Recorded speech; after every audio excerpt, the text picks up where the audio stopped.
Telugu digital media network లో political కేటగిరీలో number 1 కేవలం 72 గంటల్లో 1,50,00,000 వ్యూస్ పైగా పాపులర్ టీవీ నెట్వర్క్. మీ పేరు సార్? మొహమ్మద్ ఖాజా.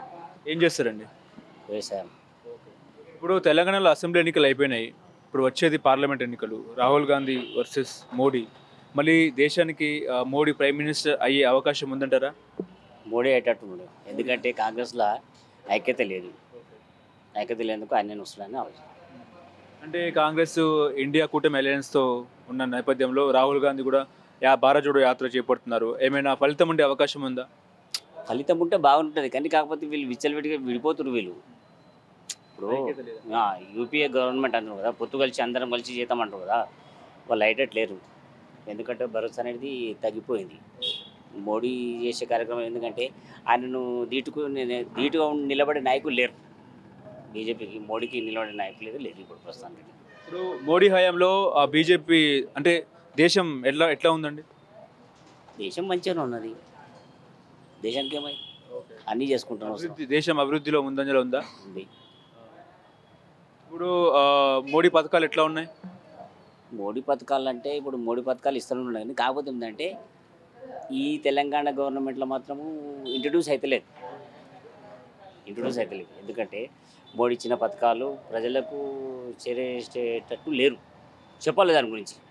మోడీ ఏమి ఇస్తున్నాడు ఏం కదని చెప్తే బాగుంటుంది. ఇక్కడ బీజేపీ ఎంపీ క్యాండిడేట్గా కొండా విశ్వేశ్వరరెడ్డి గారు పోటీ చేస్తున్నారు. ఆయన గెలిచే అవకాశం ఉంది. కొండా విశ్వేశ్వరరెడ్డి గత 5 సంవత్సరాలు ఎంపుకున్నాడు. అప్పటికంటే ఇప్పుడు ఆయన చాలా మారిండు. అప్పుడు ఆయనకు రాజకీయంగా అంత ఉండకుండే, కానీ ఇప్పుడు పబ్లిక్ తోటి ఎట్లా మెదలాలి ఏమింది అనేది ఆయనకు ఆలోచన వచ్చింది. ఇప్పుడు ఆయన పార్లమెంట్ అంటే ఒకవేళ బీజేపీ పైన వస్తే ఇక్కడ ఆయన గెలిపిస్తారా? మోడీ గెలిపారంటే మోడీని గెలిపేయాలంటే చెప్తారంటే ఇప్పుడు మనం ఏమంటాం అంటే మేము ఎట్లా చెప్పగలుగుతాం? ఇప్పుడు టఫ్ ఉంటుంది. ఇప్పుడు నా అభిప్రాయం నేను ఓన్ కోటేస్తాను, అవతోడు ఇంకొని కోటేస్తాడు. ఇప్పుడు మోడీ లెక్కలు ఉంటాడు, ఇక్కడ లెక్క ఉంటాడు కదా. ఇప్పుడు ఈ సీటుకు మోడీకి సంబంధం లేదు కదా. ఇప్పుడు మోడీ అయితే మేము గెలిపిస్తామని చెప్పి మనం గ్యారంటీ చెప్పగలుగుతామా?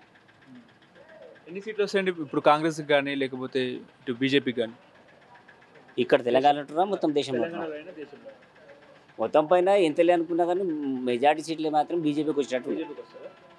ఇప్పుడు ఇక్కడ బీజేపీకి ఎన్ని సీట్లు వస్తాయి తెలంగాణలో? ఓ 4-5 వస్తాయి. కాంగ్రెస్కి ఎన్ని వస్తాయి? ఓ 4-5 వస్తాయి. కాంగ్రెస్ 4-5. మిగతా సీట్లు ఎవరికి వస్తాయి? బీఆర్ఎస్కి వస్తాయి. బీఆర్ఎస్కి ఎన్ని వస్తాయి? మొత్తం పైన ముగ్గురు మార్చుకుంటారు 17 సీట్లలో. ఒకటి ఎంఐఎంకి పోయినా కానీ 16 ఉంటాయి. ఒక అటు ఇటు తీసుకుంటాం.